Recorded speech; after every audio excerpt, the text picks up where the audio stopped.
Baik, saudara, pada sore hari ini saya akan menyampaikan satu topik, satu materi, yaitu mengapa orang Yahudi tidak menerima Yeshua sebagai Tuhan. Seperti kita ketahui bahwa saat ini kita hidup di era globalisasi, di mana di era globalisasi itu semua terbuka dan orang bisa belajar dari manapun dan dari siapapun, termasuk belajar pada orang Yahudi. Tapi sungguh aneh apabila seseorang sudah belajar malah jadi tidak memanggil nama Yahweh, tetapi mengganti dengan nama Hashem atau Adonai. Jadi akhirnya sama seperti orang Kristen pada umumnya, saudara. Karena orang Kristen juga tidak memanggil nama Yahweh. Cuman bedanya kalau orang Kristen itu memanggil nama sesembahan lain, kalau orang Yahudi merubah dengan Hashem atau Adonai. Nah, oleh karena itu saudara-saudara, lama-kelamaan bukan cuman tidak memanggil nama Yahweh, tetapi lama-kelamaan tidak lagi mau ibadah, karena tidak lagi mengakui bahwa Yeshua itu adalah Yahweh sendiri, bahkan Nabi pun juga tidak dianggap, saudara. Artinya tidak bisa menerima Yeshua itu sebagai Nabi. Menerima Yeshua sebagai Nabi saja tidak, apalagi menerima Yeshua sebagai Yahweh. Jelas tidak mungkin.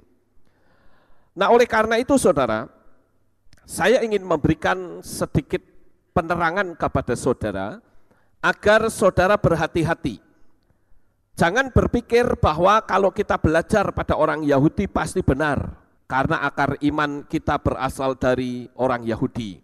Ingat bahwa Yeshua itu dibunuh oleh orang Yahudi. Nah, oleh karena itu saudara, materi ini adalah hasil dialog dan website yang dirujuk kepada saya, dan ini merupakan sanggahan saya terhadap apa yang saya dapatkan.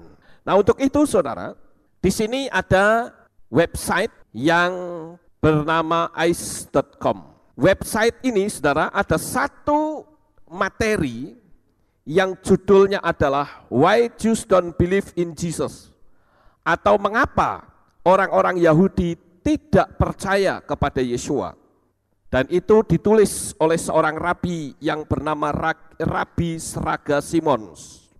Ada beberapa alasan yang saya dapatkan, dan malam hari ini saya akan sampaikan kepada saudara sekaligus sanggahan saya atas pengajaran yang saya dapatkan ini. Yang pertama adalah Yeshua itu bukan Tuhan. Karena apa? Karena Yeshua yang disebut Mesias itu artinya yang diurapi. Sedangkan raja-raja itu juga mesti diurapi. Setiap pelantikan selalu diurapi. Raja Daud pada waktu dia dilantik dia diurapi. Saul juga diurapi. Bahkan semua raja-raja Israel kalau mau dilantik pasti diurapi. Kalau begitu berarti bisa saja raja-raja itu disebut Mesias. Bisa saja raja-raja itu disebut Tuhan. Oleh karena itu menyamakan Yeshua dengan Tuhan jelas tidak tepat. Untuk itu saya memberikan sanggahan. Sanggahan saya demikian. Raja-raja bisa disebut Mesias berdasarkan arti kata yang diurapi. Tetapi semua raja-raja tidak pernah melakukan mujizat. Dan raja-raja tangannya selalu berlumuran darah. Berbeda dengan Yeshua. Dia tidak pernah membunuh orang seperti raja-raja.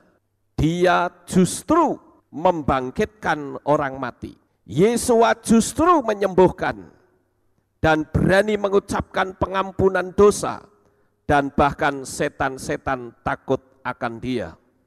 Yesua bahkan berani berkata, akulah satu-satunya jalan dan kebenaran dan hidup. Seorang pun tidak akan sampai kepada Bapa kecuali melalui aku. Barangkali kalau saya berkata seperti itu, saudara, mungkin ada yang menyanggah dengan berkata, semua orang juga bisa. Betul sekali. Saya termasuk salah satu orang yang punya pandangan seperti itu.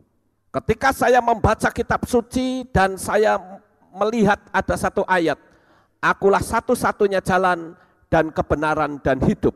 Seorang pun tidak akan sampai kepada Bapa kecuali melalui aku. Saya katakan semua orang bisa ngomong seperti itu. Untuk itulah saya katakan melalui ayat tersebut maka saya bisa mengkategorikan Yesua itu menjadi 3 kategori. Yang pertama, bisa saja Yesua itu orang gila. Yang kedua, bisa saja dia orang sombong. Orang sombong kan bisa ngomong begitu, saudara. Atau yang ketiga, dia benar-benar Tuhan. Sekarang kita akan uji omongan Yesua tentang akulah satu-satunya jalan dan kebenaran dan hidup. Pertama adalah orang gila. Kalau Yesua orang gila kan ngomong saanjelemonge, bisa saja saudara. Tetapi pasti dia tidak mungkin bisa menyembuhkan orang. Tidak pernah ada orang gila yang bisa menyembuhkan orang. Dan bahkan tidak mungkin ada orang gila yang memiliki kepandaian yang sedemikian rupa. Sampai-sampai ahli Taurat dan orang Farisi terkagum-kagum dengan Yesua. Bapak Ibu saudaraku yang terkasih, dan kalau dia orang gila, dia pasti tidak akan memiliki pengikut.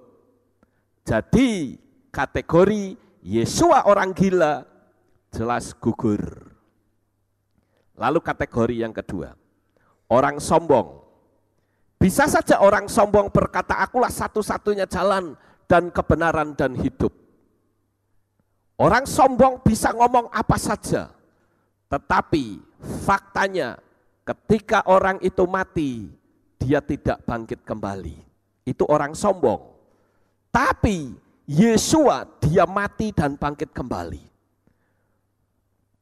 Yesua bahkan mengatakan bahwa aku adalah orang yang rendah hati. Dia bahkan memberikan jalan keluar dengan berkata, marilah kepadaku hai kamu yang letih lesu dan berbeban berat, aku akan memberikan kelegaan kepadamu. Jadi kategori sombong juga gugur. Oleh karena itu tinggal satu lagi, yaitu dia benar-benar Tuhan.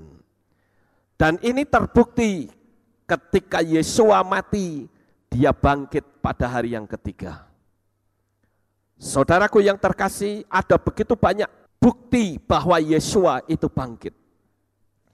Oleh karena itu, kalau ada orang yang mengatakan bahwa Yesua tidak bisa disebut Mesias, karena Mesias itu kategori sama seperti raja-raja Israel juga diurapi, berarti raja-raja Israel adalah Mesias. Tapi saya katakan jelas itu tidak tepat. Karena raja-raja Israel tangannya berlumuran darah. Dia bisa melakukan pembunuhan kepada lawan-lawannya. Tapi Yesua bukan membunuh tetapi justru menghidupkan. Sampai di sini saudara paham? Oke, itu yang pertama. Yang kedua, mereka mengatakan jangan kita kagum dengan Bible Code. Karena bisa saja nama Lukas ada di Bible Code. Nama David juga ada di Bible Code. Bahkan nama Yesaya atau apa saja ada di Bible Code. Saya katakan demikian. Benar sekali, tetapi nama-nama itu tidak memiliki spesifikasi seperti saat nama Yesua muncul di Bible Code. Kalau saudara lihat di sini di Bible Code, ya, di sini ada kata Yesua, tapi akan selalu berkaitan. Yang kalau di dalam terjemahan bahasa Inggris adalah the messenger of the covenant. Ini juga kata Yesua. Lalu di sini dikatakan like a son of man. Dan seterusnya, masih banyak sekali nama Yesua selalu berkaitan. Apakah itu berkaitan dengan tugasnya, apakah itu berkaitan dengan gelarnya, selalu ada. Tapi coba kalau di sini tertulis nama Lukas, nggak ada kaitannya apa-apa, saudara.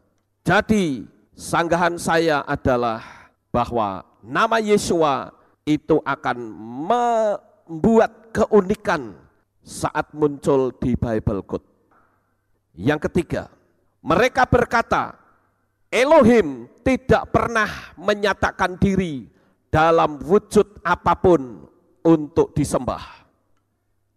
Pernahkah kita melihat tiang awan dan api atau semak belukar untuk disembah? Bahkan Mose sekalipun yang mendapatkan gelar Elohim seperti yang tertulis dalam kitab Shemot pasal 7 ayat yang pertama tidak pernah dijadikan sesembahan. Untuk itu sanggahan saya demikian. Pernyataan tidak pernah berarti tidak ada perwujudan lain dari Yahweh. Padahal Yahweh pernah menampakkan diri dalam wujud tiang awan, tiang api, semak belukar, punggung tangan, dan bahkan dia sempat bergulat dengan Yakub. Dia bisa melakukan apapun juga. Nah, untuk itu saudara, saya akan katakan bahwa Yahweh itu pernah menyatakan diri dalam banyak wujud. Karena dari mereka mengatakan Elohim tidak pernah menyatakan diri dalam wujud apapun. Sekarang kita buktikan. Mari kita baca kitab Daniel pasal 3 ayat 24 sampai dengan ayat 25. Daniel 3 ayat 24-25. Namun kemudian Raja Nebukadnezar terkejut. Lalu ia segera bangkit dan berkata kepada para pejabat kerajaan, bukankah kita telah mencampakkan 3 orang yang terikat ke tengah-tengah api itu? Mereka menjawab dan berkata kepada Raja, benar ya Raja. Raja menjawab dan berkata, lihatlah, aku melihat ada 4 orang yang tidak terikat berjalan-jalan di tengah-tengah api itu dan tidak terdapat cedera pada mereka, dan rupa dari yang keempat itu seperti anak ilah.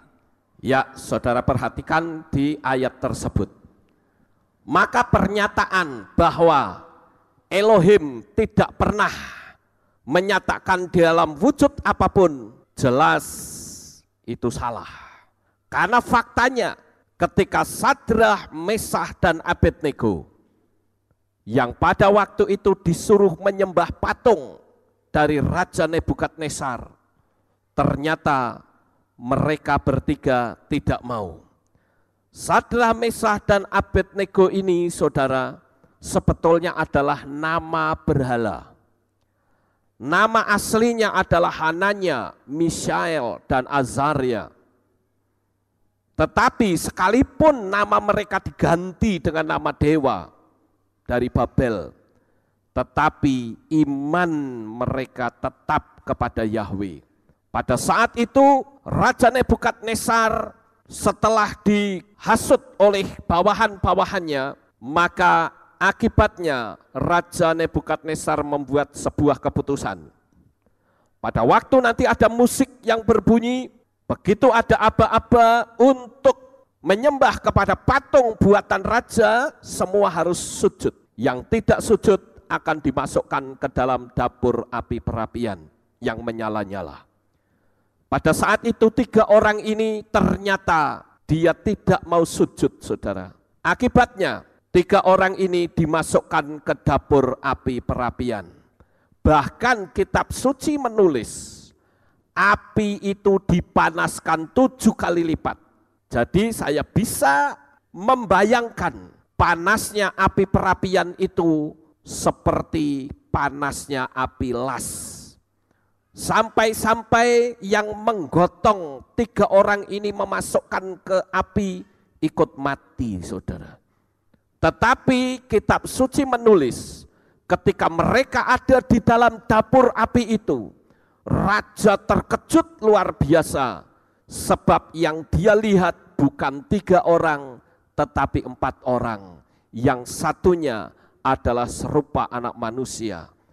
Oleh karena itu, saudara, saya bisa mengatakan siapakah sosok orang yang ada di dalam dapur api perapian itu, sampai 3 orang ini rambutnya gosong saja tidak, rambutnya terbakar saja tidak. Maka saya mengatakan sosok manusia yang mendampingi Sadrah, Mesah dan Abednego tidak lain adalah perwujudan dari Yahweh sendiri. Siapa bilang Yahweh tidak pernah atau Elohim tidak pernah berubah wujud dalam bentuk apapun? Sekarang kita akan melihat contoh yang kedua, yaitu Daniel pasal 5 ayat 5, kemudian disambung dengan ayat 23 sampai 30. Daniel 5 ayat 5. Pada waktu itu juga jari-jari tangan manusia muncul dan menulis pada lapisan plester dinding istana raja di depan kaki pelita. Dan raja melihat dari bagian tangan yang menulis itu. Ayat 23, tetapi engkau telah meninggikan diri melawan Tuhan semesta langit, dan mereka telah membawa perkakas-perkakas dari baitnya dan ke hadapanmu, dan engkau dan para pembesarmu, dan istri-istrimu, dan gundek-gundekmu telah minum anggur dengan perkakas itu, dan engkau telah memuji-muji ilah-ilah yang terbuat dari perak dan emas, perunggu, besi, kayu, dan batu yang tidak melihat atau mendengar, dan bahkan tidak mengetahui. Dan engkau tidak memuliakan Elohim yang di tangannya napasmu berada, dan yang memiliki segala jalanmu. Maka bagian tangan itu dikirimnya, dan tertulislah tulisan ini. Dan inilah tulisan yang tertulis itu. Mene, mene, tekel uparsin. Inilah arti dari hal itu. Mene, Elohim telah menghitung kerajaanmu dan mengakhirinya. Tekel, engkau ditimbang dengan neraca dan didapati kurang. Peres, kerajaanmu dipecah dan diberikan kepada orang Media dan Persia. Lalu Belsasar memerintahkan dan mereka mengenakan kepada Daniel pakaian ungu dan sebuah rantai emas pada lehernya. Dan mereka membuat sebuah pengumuman bahwa dia akan menjadi penguasa ketiga di dalam kerajaan. Pada malam itu Belsasar, raja orang Kasdim itu terbunuh, dan Darius orang Media mengambil alih kerajaan ketika dia berumur 62 tahun. Ya, saudara yang terkasih, ini ada satu kisah yang cukup menarik. Ketika Raja Belsasar pada waktu itu mencemarkan perkakas bait suci. Dia bahkan memakai itu untuk minum-minum dan untuk hal-hal yang maksiat. Dan waktu itu Raja Belsasar terkejut karena tempat di mana dia berpesta tiba-tiba ada tangan yang gede dan menulis di dinding raja atau kerajaan Belsasar tersebut. Sekarang yang jadi pertanyaan, siapakah tangan yang menulis di dinding tersebut? Saya menjawab, itu adalah tangan Yahweh sendiri. Jadi tidak benar apabila mereka membuat pernyataan bahwa Elohim tidak pernah menyatakan diri dalam wujud apapun. Nyata-nyatanya ada 2 kasus yang saya sodorkan sudah membuktikan bahwa Yahweh bisa menjadi apa saja. Kita lihat yang berikutnya di dalam kitab Shemot pasal 3 ayat yang kelima. Lalu dia berfirman, jangan mendekat ke sini, tanggalkanlah kasutmu dari kakimu, karena tempat kamu berdiri itu adalah tanah yang kudus. Nah, Bapak Ibu yang terkasih, di sana ada kisah ketika Moshe mendapatkan penglihatan, yaitu semak yang terbakar. Sehingga waktu itu Moshe kaget, ada apa ini kok semak tiba-tiba terbakar? Dan dari situ ada suara, tanggalkan kasutmu karena tempat di mana engkau berdiri adalah kudus. Pertanyaannya, suara siapakah itu? Tidak lain, itu adalah Yahweh. Yahweh yang menampakkan diri kepada Mose. Sekarang yang jadi pertanyaan, kenapa kok Tuhan menampakkan diri dalam wujud semak belukar yang menyala? Seperti kita ketahui bahwa Mose pada waktu dia di Mesir, dia dibesarkan di sana, dia dididik dengan pola pendidikan kafir, di mana di Mesir itu, di kerajaan Fir'aun, mereka menyembah kepada banyak dewa, dan salah satu dewa yang tertinggi adalah dewa api, saudara. Sehingga Yahweh sengaja menampakkan diri dalam wujud api untuk membuat sebuah pendekatan psikologi agar supaya Mose di pikirannya akan berpikir, ini dia sesembahan saya. Baru setelah pikirannya berpikir, ini sesembahan saya yang paling hebat, disitulah Yahweh memperkenalkan namanya. Bapak Ibu saudaraku yang terkasih, siapa bilang kalau Yahweh tidak pernah berubah wujud dalam bentuk apapun? Kalau kita kurang membaca kitab suci, barangkali kita akan percaya, kita manggut-manggut dan mengatakan benar juga, Yahweh tidak pernah berubah wujud dalam bentuk apapun. Tapi kalau kita membaca, kita akan tahu bahwa fenomena semak duri yang terbakar itu adalah sebuah perwujudan dari Bapak Yahweh sendiri. Sekarang kita lihat di dalam kitab Beresit pasal 32 ayat yang ke-30. Dan Yakub menamai tempat itu Peniel, karena aku telah melihat Elohim muka dengan muka dan jiwaku dilepaskan. Nah, saudara yang terkasih, fenomena yang lain yang kita bisa lihat adalah ketika Tuhan menyatakan diri dalam wujud manusia seperti malaikat yang bergulat dengan Yakub. Siapa bilang kalau Tuhan tidak bisa menampakkan diri? Andai kata dia mengklaim bahwa Tuhan tidak pernah menampakkan diri dalam wujud apapun, saya justru akan menyaksikan kedahsyatan Tuhan. Masa kalah sama setan, saudara? Setan bisa berubah wujud dalam bentuk apapun. Masa Yahweh tidak bisa, yang disebut Maha Kuasa? Jadi pernyataan yang mengatakan bahwa Tuhan tidak pernah menyatakan diri dalam wujud apapun, jelas salah. Kemudian kita lihat yang lain, saudara. Di dalam kitab Shemot maupun kitab Tefarim, kita akan menemukan bagaimana Yahweh menampakkan diri dalam wujud tiang awan dan tiang api. Dan saya katakan tiang awan dan tiang api ini adalah perwujudan Yahweh sendiri. Bukan tiang awan yang benar-benar alamiah, bukan, saudara. Kenapa? Karena kalau alamiah, pasti umur 1 hari saja sudah kabur, bahkan tidak sampai 1 hari. Hitungan jam saja tidak mungkin. Karena tiang awan dan api itu akan kabur kena angin, saudara. Tapi faktanya tiang awan dan api itu masih terus ada di situ selama 40 tahun lamanya.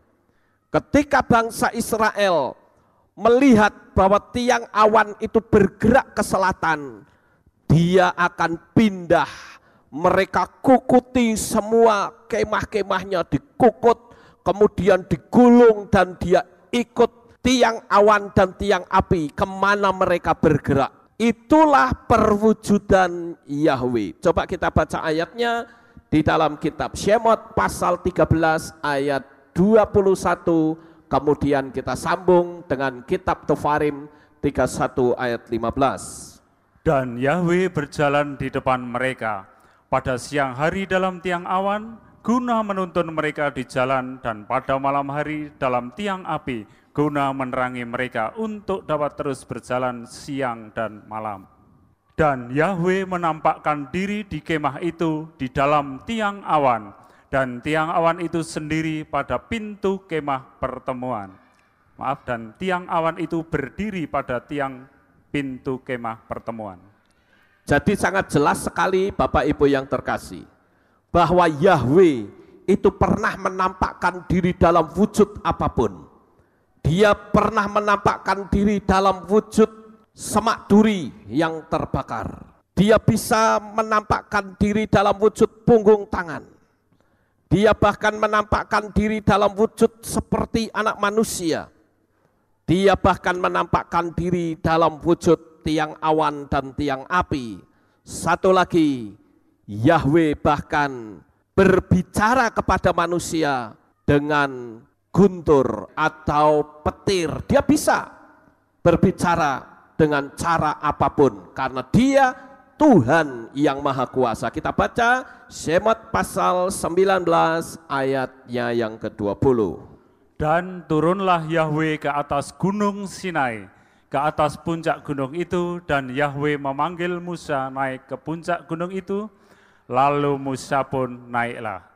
Dan berfirmanlah Yahweh kepada Musa, turunlah, peringatkanlah kepada umat itu agar mereka tidak menerobos untuk memandang kepada Yahweh, sehingga banyak dari antara mereka akan binasa.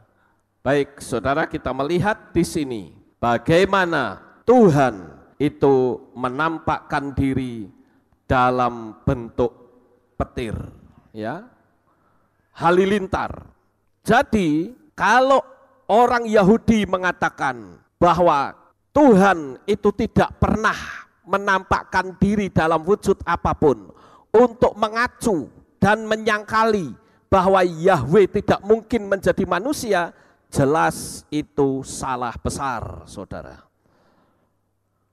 Kemudian yang berikutnya adalah dikatakan, pernahkah kita melihat tiang awan dan api atau semak belukar yang menyala untuk disembah?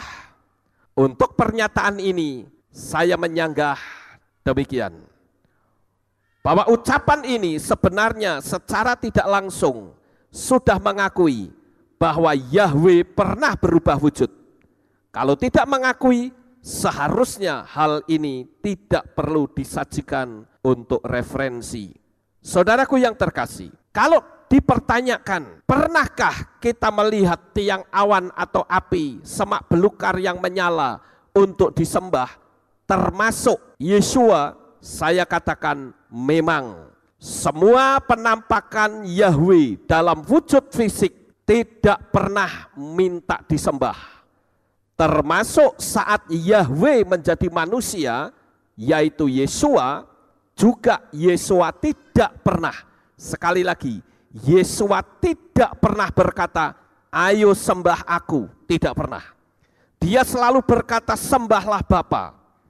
Saudaraku yang kekasih, bukan berarti kalau Yeshua tidak pernah mengatakan dirinya untuk disembah, lalu kita tidak menyembah dia. Kenapa kita perlu menyembah, mengagungkan Yeshua? Karena kita mengagumi dia, karena Yeshua itu kita akui sebagai Yahweh yang turun ke dalam dunia ini. Dan fakta berikutnya, setan pun menyembah Yeshua, bahkan takut, saudara. Setan saja menyembah Yeshua. Itu yang pertama, kenapa kita perlu menyembah Yeshua. Yang kedua, orang Majus juga menyembah Yeshua. Coba kita baca di dalam kitab Matius atau Matiyahu pasal 2 ayat yang kedua dan ayat 11. Matiyahu pasal 2 ayat 2 dan ayat 11. Seraya bertanya, di manakah dia, raja orang Yahudi yang telah dilahirkan itu? Karena kami telah melihat bintangnya di timur, dan kami datang untuk menyembah kepadanya. Dan setelah tiba di rumah itu, mereka mendapati itu bersama Maria dan ibunya. Dan sambil bersujud mereka menyembah dia, dan seraya membuka barang-barang berharganya, mereka mempersembahkan kepadanya persembahan emas, kemenyan, dan mur. Nah, saudara lihat, orang-orang Majus ini siapa? Ini bukan orang sembarangan loh. Mereka adalah raja-raja. Bukan cuman dia raja-raja, tapi dia adalah ahli astronomi dan ahli astrologi. Dia adalah orang-orang yang memiliki kepercayaan agama Zoroaster, yang menyembah dewa bintang Ahura Mazda. Kenapa Tuhan menuntun orang Majus ini dengan bintang, saudara? Sekali lagi tadi saya katakan bahwa orang Majus ini menyembah dewa Ahura Mazda atau dewa bintang, sehingga Tuhan melakukan pendekatan melalui psikologi bahwa itu adalah sesembahan saya. Baru setelah itu Tuhan menunjukkan bahwa yang disebut dewa Ahura Mazda, yang dikatakan hebat yang kau sembah, sebetulnya adalah bukan yang kamu sembah, tetapi raja yang betul-betul sang penguasa alam jagat raya yang menjadi manusia, itulah Yeshua HaMashiach. Dan orang Majus itu akhirnya mengambil jalan lain, tidak kembali ke jalan yang lama. Itu membuktikan bahwa Yeshua itu adalah Yahweh sendiri yang menjadi manusia. Kalau tidak, ngapain raja-raja menyembah dia? Kenapa kita perlu menyembah juga? Yang ketiga adalah karena malaikat-malaikat juga memberitakan kelahiran Yeshua. Ini artinya bahwa alam roh itu tahu betul siapa Yeshua. Bayangkan alam roh saja sampai heboh dengan lahirnya Yeshua. Berarti jelas Yeshua itu bukan sembarangan, saudara. Kenapa kita perlu menyembah dia? Kemudian kalau kita melihat selama perjalanan Yeshua di bumi ini, orang-orang Kosta juga menyembah Yeshua. Matiyahu 8 ayat yang kedua. Kemudian ibu dari anak-anak Zebedeus juga menyembah dia. Matiyahu 20 ayat 20. Dan masih banyak orang-orang yang menyembah dia. Jadi kalau kita menyembah dia, sekalipun Yeshua tidak minta disembah, dia layak untuk disembah. Masalahnya rabi-rabi Yahudi yang sekarang itu mereka nggak paham dunia alam supranatural, saudara. Dia cuma belajar dari teks, itu pun ditafsirkan dengan pola yang salah. Dia ambil satu pokoknya tolak Yeshua. Nanti dulu menolak Yeshua itu resikonya sangat besar. Yeshua bahkan menampakkan diri kepada murid-muridnya. Saudaraku yang terkasih, di dalam kitab Mislei pasal 30 ayat yang keempat, ini dari mereka. Coba kita baca Mislei 30 ayat yang keempat. Setelah baca, kemudian saya akan sampaikan pernyataan mereka. Siapakah yang telah naik ke surga lalu turun? Siapakah yang telah mengumpulkan angin dalam genggamannya? Siapakah yang telah membungkus air dengan pakaian? Siapakah yang telah menetapkan segala ujung bumi? Siapakah namanya dan siapa nama putranya? Pastilah engkau tahu. Ya, saudaraku yang terkasih, di dalam kitab Mislei pasal 30 ayat 4, apakah hal ini berbicara tentang Yeshua? Tidak, kata mereka. Siapa yang naik surga lalu turun? Tuhan, katanya. Tuhan huruf besar semua. Lalu dia menyodorkan beberapa ayat. Beresit 11 ayat 5, Beresit 17 ayat 22, Beresit 35 ayat 9 sampai 13, dan kitab Shemot pasal 19 ayat 20. Untuk itu demikian sanggahan saya. Penyebutan kata Tuhan huruf besar semua itu saja sudah salah. Karena Tuhan itu punya nama dan dia itu minta namanya disebut. Tidak ada satu ayat pun yang memerintahkan untuk namanya diganti, baik dengan Hashem maupun Adonai. Dari penulisannya saja sudah kelihatan. Hashem itu He, Shin, dan Mem. Itu Hashem. Sedangkan Yod He Waw He itu tidak bisa dibaca Hashem. Itu jelas salah pembacaan seperti itu. Saya tidak peduli orang Yahudi mau mengatakan saya salah, silahkan saudara. Kenapa? Kalau Yod He Waw He itu pasti dibaca Yahweh. Dan kalau kita melihat orang Yahudi itu pernah bilang begini sama saya. Karena saya kasih SMS dan mengatakan kenapa Anda tidak menyebut nama Yahweh. Dia jawab begini, loh kalau saya kan sudah jelas Tuhan saya itu. Tidak berani dia sebut, Tuhan saya itu kan itu. Sama seperti Pak Lukas. Kalau Pak Lukas itu punya anak, apakah anaknya itu memanggil Papi Lukas? Kan tidak, kecuali anak tetangga. Kalau anak tetangga atau orang lain panggil Papi Lukas itu betul. Tapi saya memberikan jawaban bahwa pemanggilan nama Yahweh itu adalah prakarsa dari si pemilik nama itu sendiri.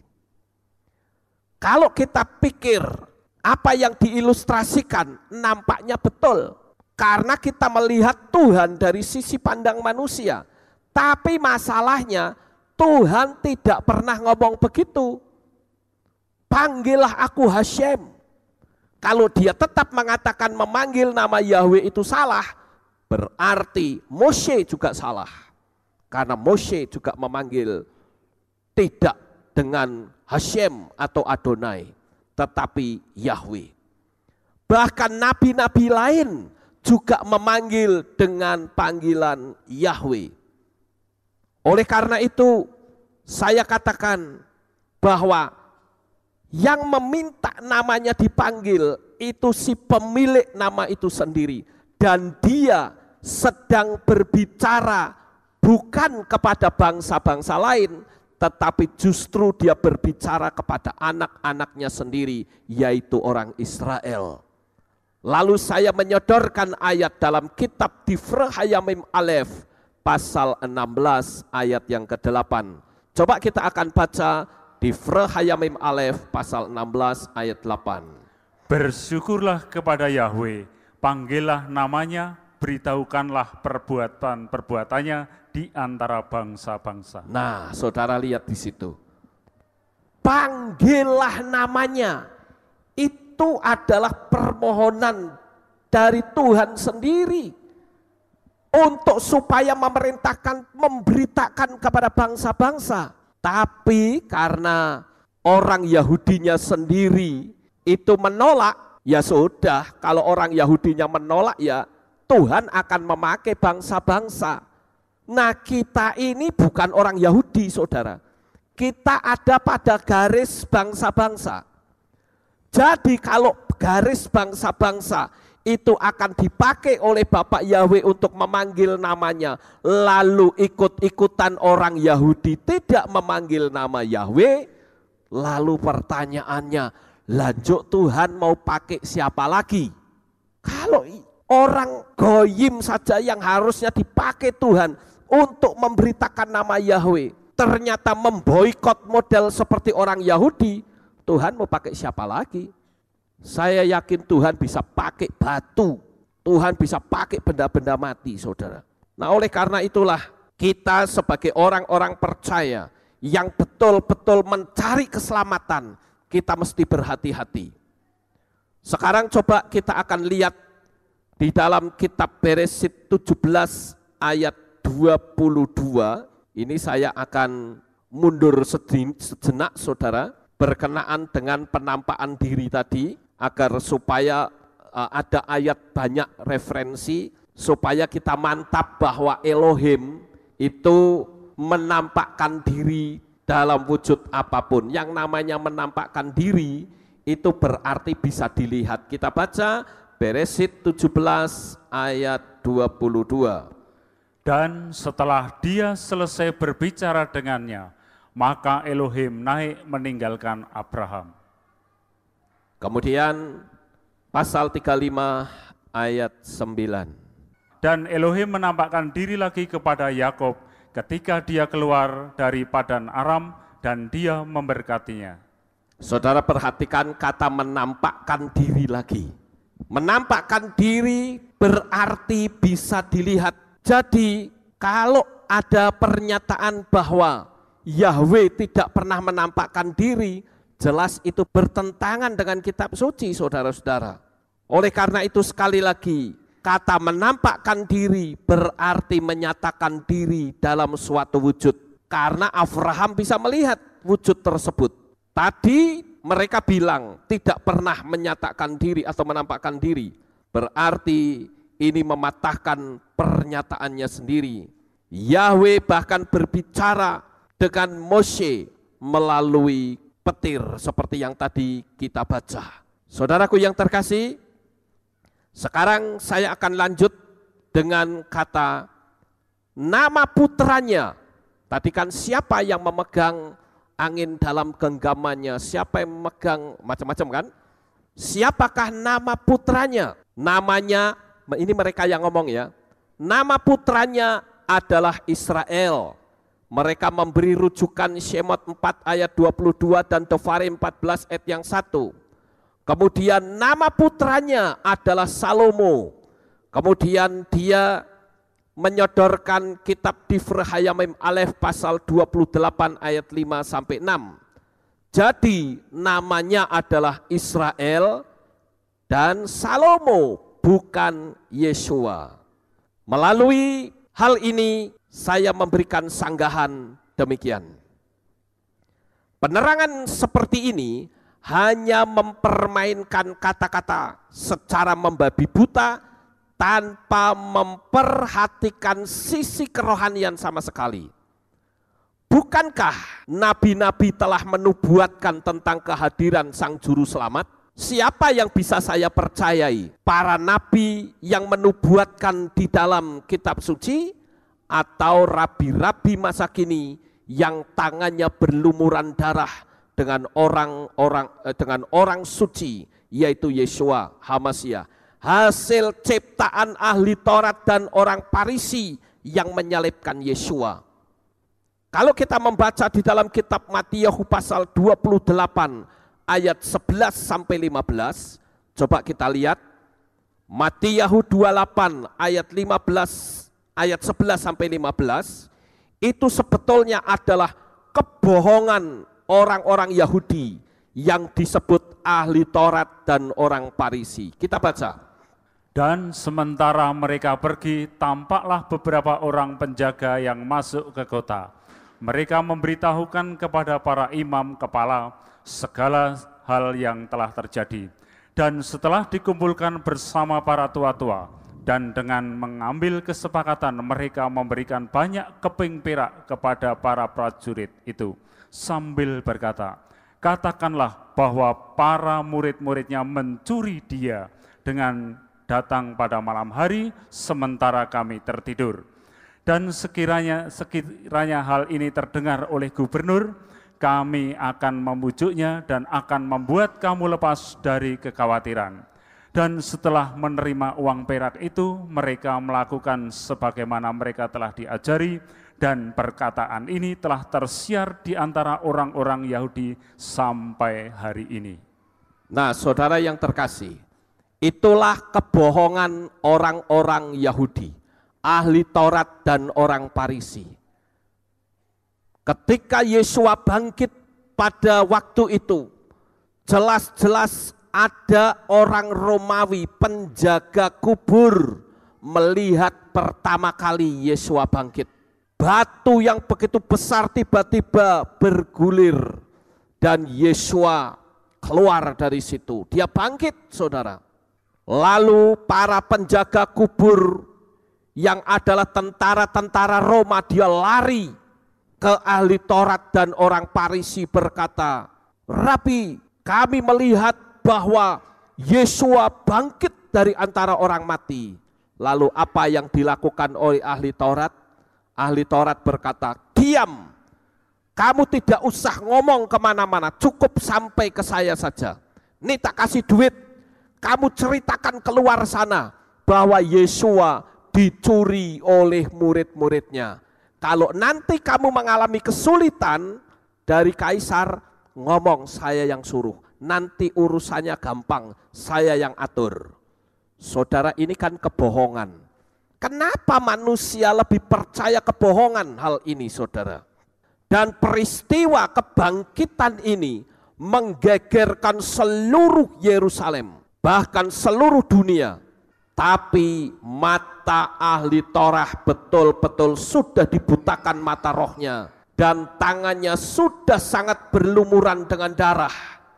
Ahli Torah benar-benar tutup mata dengan peristiwa apapun yang menyangkut Yesua, bahkan menyebarkan kebohongan yang sebenarnya adalah pelanggaran Torah itu sendiri, tetapi tidak peduli demi kepentingan mereka sendiri. Jadi kita putuskan sendiri, saudara lebih percaya nabi-nabi yang menubuatkan yang tertulis dalam kitab suci, atau percaya pada rabi-rabi masa kini yang melihat saja tidak pernah. Kalau saya lebih percaya nabi-nabi yang menubuatkan hal itu. Bahkan saudara yang terkasih, Yesua menampakkan diri lebih dari 500 orang. Coba kita baca 1 Korintus 15 ayat yang ke-6. Sesudah itu dia terlihat oleh lebih dari 500 saudara-saudara sekaligus. Banyak dari mereka yang masih tetap tinggal sampai sekarang, tetapi ada juga beberapa orang yang telah meninggal. Nah, saudara yang terkasih, Yesua menampakkan diri lebih dari 500 orang. Bukankah itu saksi yang sangat kuat? Dalam sebuah sidang pengadilan, 2 saksi saja sudah kuat. Apalagi 500 orang yang menyaksikan bahwa Yesua betul-betul bangkit. Yesua betul-betul hidup lagi. Oleh karena itulah kita harus hati-hati, saudara.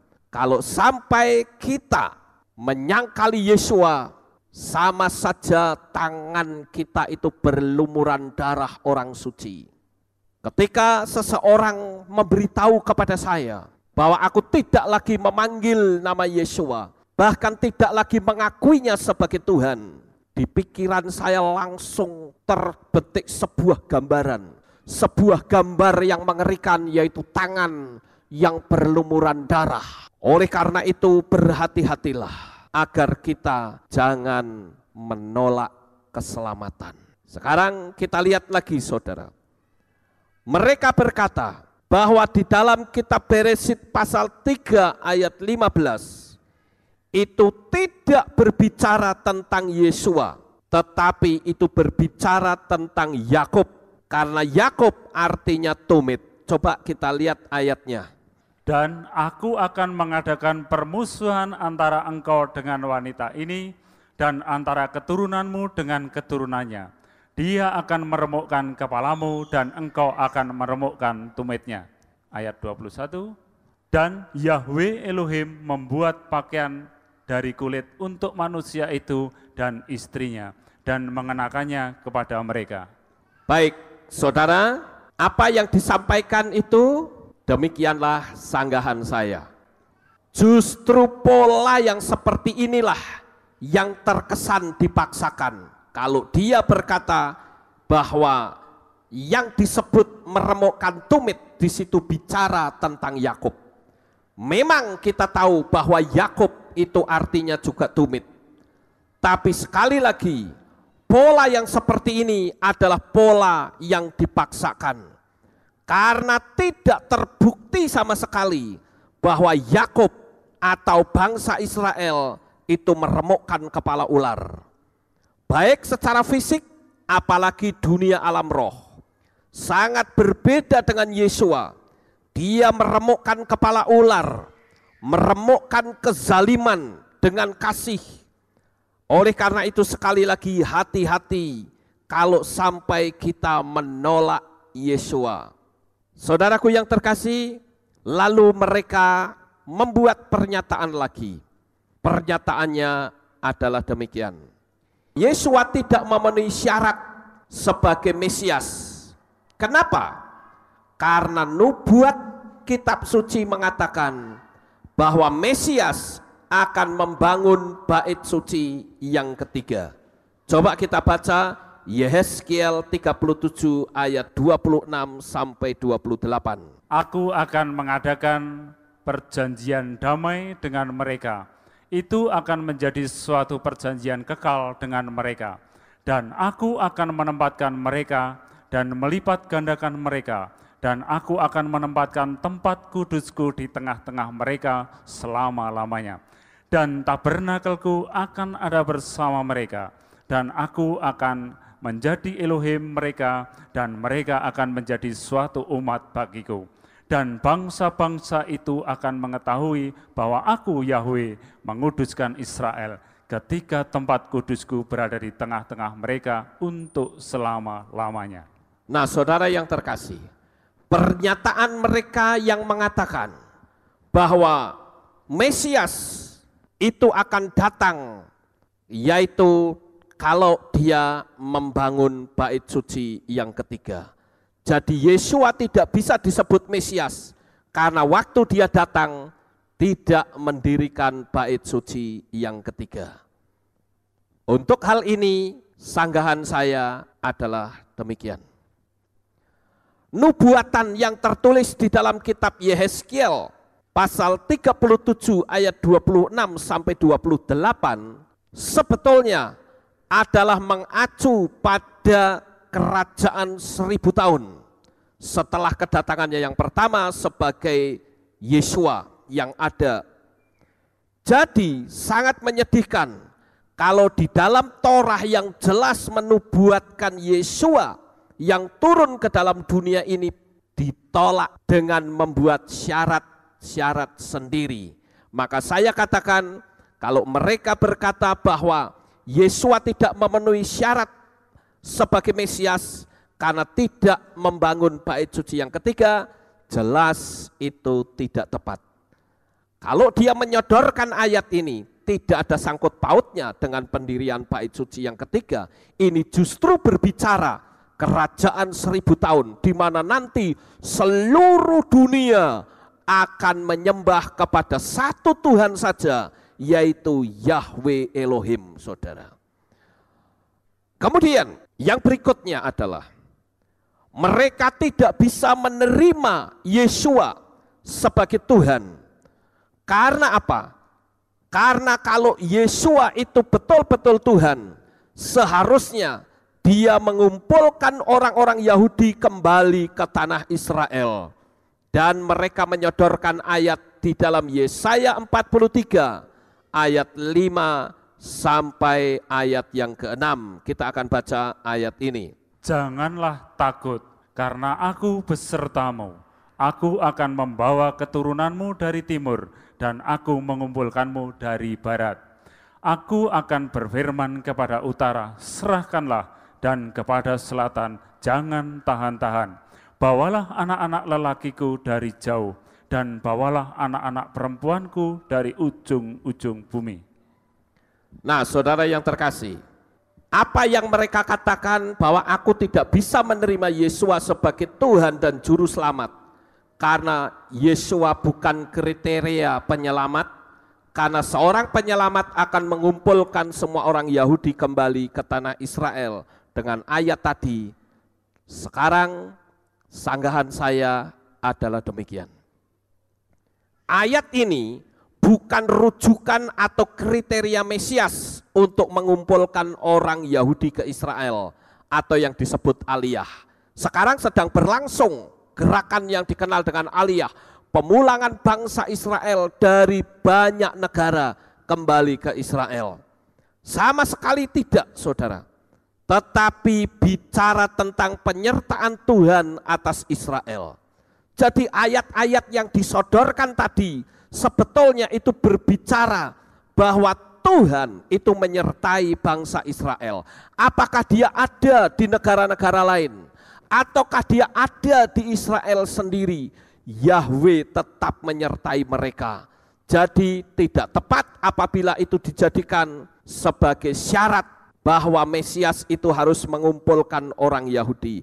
Kalau kita membaca pada ayat yang pertama dikatakan, namun sekarang beginilah Yahweh berfirman, yang telah membentukmu hai Yakub, dan yang telah membuatmu, hai Israel, janganlah takut karena aku telah menebusmu.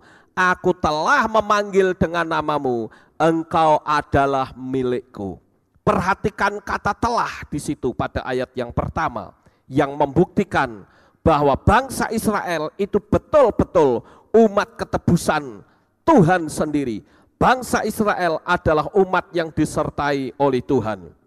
Sekarang yang berikutnya saudara, mereka berkata, menurut sumber-sumber Yahudi, Mesias akan lahir dari orang tua manusia dan memiliki sifat-sifat fisik normal seperti orang lain. Dia tidak akan menjadi setengah dewa atau dia akan memiliki kualitas supranatural. Itu menurut mereka. Untuk itu sanggahan saya demikian. Di bagian lain dia akui bahwa yang namanya Mesias memiliki kriteria menyatakan pengetahuan Elohim Israel secara universal yang akan menyatukan manusia menjadi satu. Seperti dikatakan Yahweh menjadi raja atas seluruh dunia. Pada hari itu Yahweh adalah satu-satunya dan namanya adalah satu-satunya. Jelas tidak masuk akal sama sekali. Jika Mesias itu lahir dari manusia biasa tanpa kuasa dari Bapa Yahweh, tidak mungkin mampu menyatukan dunia. Faktanya apa? Benyamin Netanyahu saja yang adalah seorang yang memiliki kuasa yang luar biasa di Israel tidak bisa menyatukan seluruh dunia. Jadi jelas saudara, ayat itu tidak bisa menjadi sebuah rujukan. Kemudian yang berikutnya, Yesua bukan seorang nabi. Nubuat hanya bisa eksis di Israel pada saat tanah tersebut dihuni oleh mayoritas dunia Yahudi. Selama masa Ezra sekitar 300 tahun sebelum Masehi, ketika mayoritas orang-orang Yahudi menolak untuk pindah dari Babel ke Israel, nubuatan berakhir setelah kematian Nabi Hagai, lalu Sakaria dan Maleakhi. Untuk pernyataan ini, sanggahan saya adalah demikian. Nubuat tidak bisa dibatasi oleh banyak atau sedikitnya orang Yahudi. Kalau nubuat itu secara spesifikasi untuk orang Yahudi, itu benar. Tetapi tidak bisa dibatasi dengan banyak atau tidaknya orang Yahudi. Karena nubuat adalah kerinduan hati Tuhan sendiri yang disampaikan oleh nabi-nabinya. Jadi, kalau Tuhan itu mau membicarakan sesuatu, dia tinggal ngomong saja, tidak perlu nunggu orang Yahudi banyak dulu, saudara. Justru kadangkala Tuhan itu berbicara kepada orang yang begitu dekat. Saya ambil contoh ketika Abraham masih bersama dengan Lot, kenapa Tuhan itu diam? Tapi ketika Lot meninggalkan Abraham, ketika dia pergi, baru di situ Yahweh berbicara kepada Abraham. Saudaraku yang terkasih, oleh karena itu kita harus tahu, kalau mereka mengatakan bahwa Yesua bukan nabi, sekarang saya akan tunjukkan bahwa Yesua itu justru mirip dengan Mose. Kita baca ayatnya di dalam kitab Devarim. Kitab Devarim atau kitab Ulangan pasal 18 ayat 15. Yahweh Elohimmu akan membangkitkan bagimu seorang nabi dari antaramu, dari saudara-saudaramu, seorang yang seperti aku, kamu harus mendengarkan dia. Nah, saudara perhatikan ayat itu sangat jelas sekali. Bahwa seorang nabi yang sama seperti aku, dia yang akan dibangkitkan dari antaramu. Kamu harus mendengarkan. Sekarang coba kita akan lihat kesamaan antara Yesua dengan Mose. Ini sangat penting, saudara. Persamaan yang pertama adalah ketika Mose itu lahir, dia diancam bunuh. Sama seperti Yesua. Ketika Yesua lahir, juga terancam bunuh. Kalau Mose terancam bunuh oleh Firaun, maka Yesua terancam bunuh Raja Herodes. Sama yang pertama. Kesamaan yang kedua adalah kelahiran Mose mengakibatkan terjadinya pembunuhan bayi secara massal. Yesua pada waktu lahir juga ada pembunuhan bayi secara massal. Saudara tahu pada waktu itu ketika Mose masih baru saja dilahirkan, Mose diancam untuk dibunuh dan akhirnya ada pembunuhan bayi. Begitu juga pada waktu Yesua lahir ada bayi di bawah umur 2 tahun atau 2 tahun ke bawah harus dibunuh. Ada pembantaian massal bayi-bayi. Sama persis dan tidak semua orang yang lahir terancam bunuh. Saya ambil contoh ibu-ibu di sini. Ketika melahirkan seorang bayi, apakah ada pembantaian bayi massal? Tidak ada, saudara. Tapi ketika Yesua lahir ada pembantaian bayi. Ketika Mose lahir juga ada pembantaian bayi. Kemudian yang ketiga, Mose dipelihara oleh bapak angkatnya yaitu Firaun.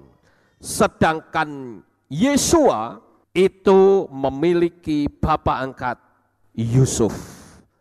Karena Yusuf itu bukan ayah kandungnya dia. Karena Yesua itu lahir bukan hasil percampuran antara bibit spermatozoid dan ovum. Tetapi Yesua itu adalah benih Roh Kudus sendiri, benih Tuhan sendiri, benih ilahi sendiri yang dimasukkan ke dalam rahimnya Maria.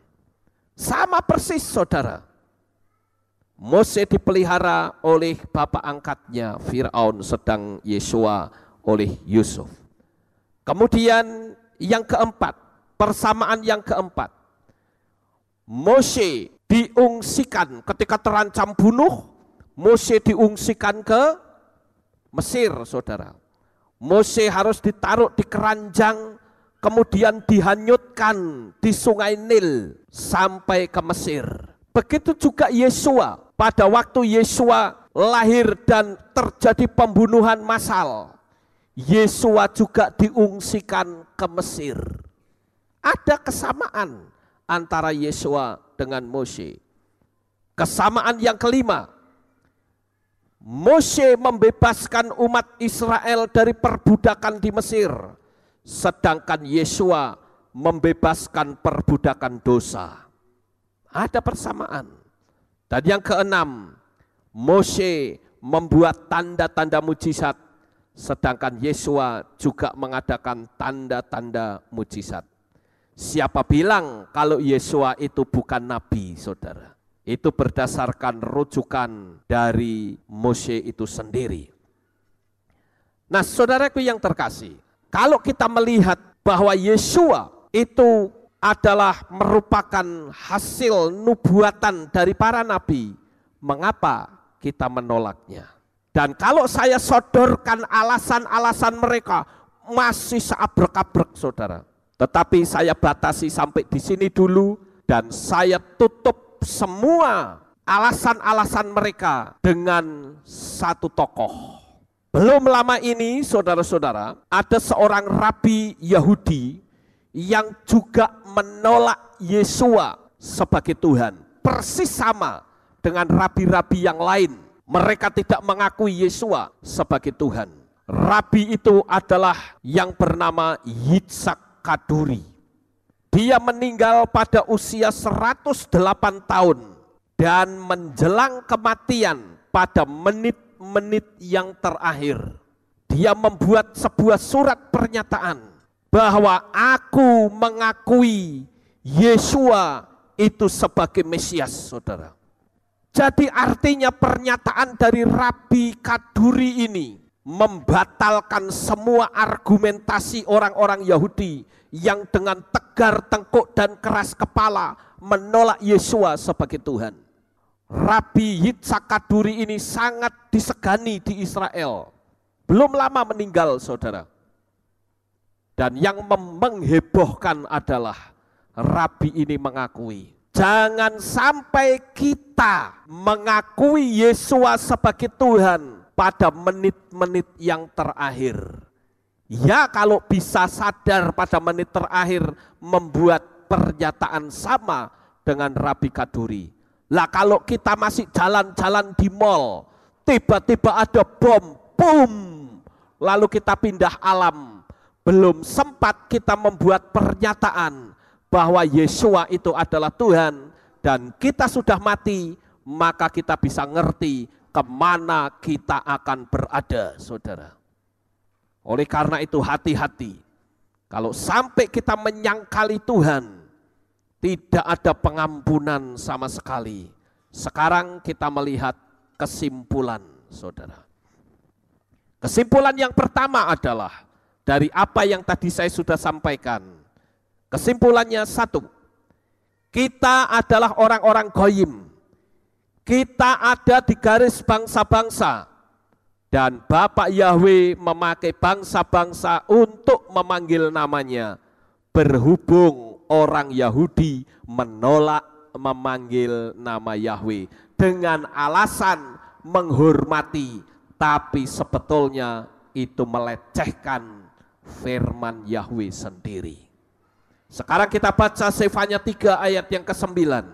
Tetapi sesudah itu aku akan mengembalikan kepada bangsa-bangsa bibir yang dibersihkan, supaya mereka semua memanggil kepada nama Yahweh untuk melayaninya dengan bahu-membahu.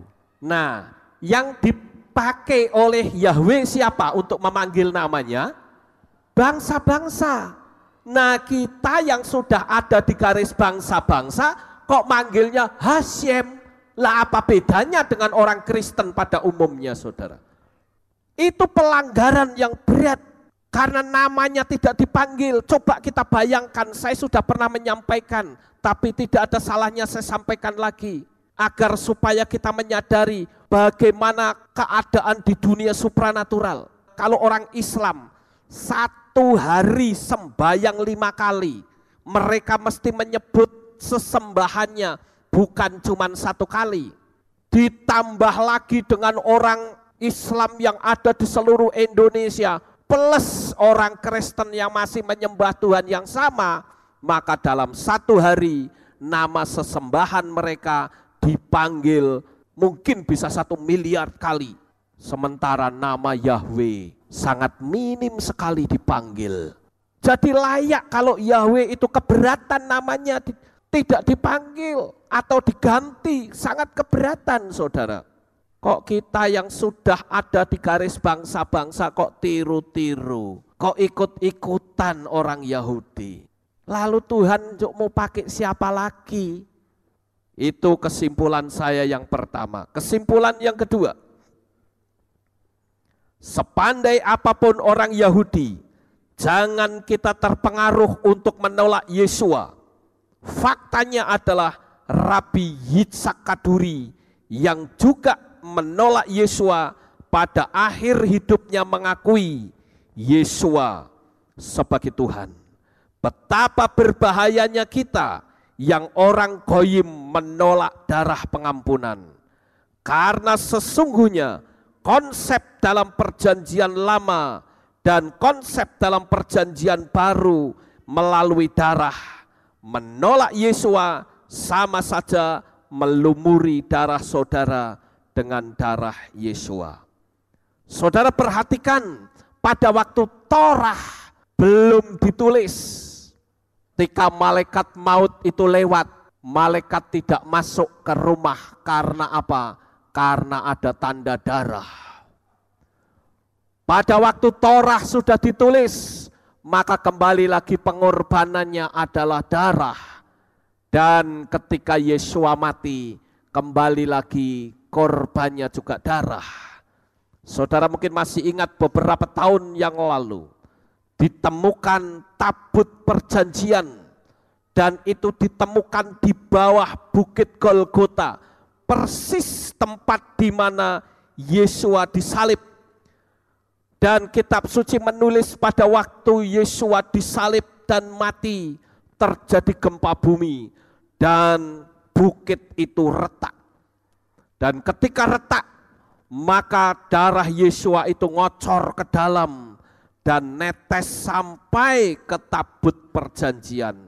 Bukankah itu konsep yang sama yang ada di dalam Torah, saudara? Kalau Torah, orang diampuni ketika darah binatang itu dicipratkan ke tabut perjanjian. Tapi sekarang seluruh dunia, dosa-dosa mereka dihapus dan diampuni. Siapa yang percaya kepada Yesua dengan percikan darahnya yang sama, dosa-dosa kita dihapus oleh Tuhan. Oleh karena itu kita perlu bersyukur, saudara. Jangan pernah kita menyangkali Yesua. Untuk itu, sebagai ayat yang terakhir saya akan bacakan untuk saudara. Perhatikan baik-baik, saudara. Ini pernyataan Yudas. Di dalam Matius pasal 27 ayat yang keempat, Yudas berkata, "Aku telah berdosa karena menyerahkan darah orang tak bersalah." Tetapi jawab mereka, "Apa urusan kami dengan itu? Itu urusanmu sendiri." Kurang ajar memang ahli Torah, saudara. Dia menghasut, gosok-gosoki Yudas sampai akhirnya Yudas dipakai oleh setan untuk menjadi orang yang memberontak kepada Yesua. Tapi dia menyesal. Dia kembalikan lagi uang itu dan lemparkan ke mukanya ahli Taurat dan orang Farisi. Tapi orang Farisi tidak mau mengambil uang darah tersebut. Dan akhirnya Yudas menyesal dan mati gantung diri. Kemudian sekarang pernyataan kepala pasukan yang menyalibkan Yesua di dalam kitab Markus 15 ayat 39. Waktu kepala pasukan yang berdiri berhadapan dengan dia melihat matinya demikian, berkatalah ia, "Sungguh orang ini adalah putra Elohim." Kemudian pernyataan yang ketiga, yaitu kata Pilatus. Di dalam kitab Lukas 23 ayat yang keempat, Pilatus berbicara kepada imam-imam kepala dan menyuruh orang dan seluruh orang banyak itu, "Aku tidak mendapati kesalahan apapun pada orang ini." Hati-hati, saudara. Kita melihat tadi Yudas akhirnya bertobat, mengakui bahwa Yesua itu orang benar, tapi dia mengambil jalan yang salah, dia mati bunuh diri. Kemudian kepala pasukan, dia pun mengakui dengan berkata, "Sungguh orang ini adalah putra Elohim." Pilatus, dia mengakui bahwa dia tidak mendapatkan kesalahan apa-apa pada orang ini. Kita orang yang tidak pernah melihat peristiwanya, dengan mudahnya menyangkali Yesua, itu jahat di mata Tuhan, saudara. Kita melumuri tangan kita dengan darah orang suci. Darah orang yang sebetulnya mengampuni segala dosa-dosa kita. Nah, inilah pernyataan saya. Kemudian ada lagi pernyataan, kenapa di Kehilat ini tidak pakai sidur? Saya katakan, orang pakai sidur itu bagus. Tapi kalau tidak juga enggak masalah. Apakah orang ibadah yang tidak memakai sidur itu akan mati masuk neraka? Jelas tidak, saudara. Lu kenapa kok tidak? Karena Yesua dalam memimpin peribadatan bersama dengan murid-muridnya dan orang banyak juga tidak pakai sidur. Dia bahkan beribadah di taman-taman, dia beribadah di pantai, di bukit-bukit, bahkan di rumah Sakai atau Sakeus juga tidak memakai sidur. Tapi kalau kita mau pakai sidur boleh nggak? Boleh saja. Tapi kalau saya mah lebih suka pakai metodenya Yesua. Nggak angel-angel. Karena apa? Karena sidur itu tiap daerah beda-beda, saudara. Kalau seperti itu kan lebih baik kita ibadah di mana hati kita ingin memuliakan Tuhan, muliakan Tuhan saja. Sama seperti Yesua pada waktu dia memimpin. Faktanya Yesua tidak tuntut harus memakai sidur. Jadi disinilah kita sebagai anak-anak Tuhan semakin paham. Kita sekali lagi harus hati-hati, jangan sampai kita menyangkali Yesua. Sukses besar untuk saudara, Bapak Yahweh memberkati.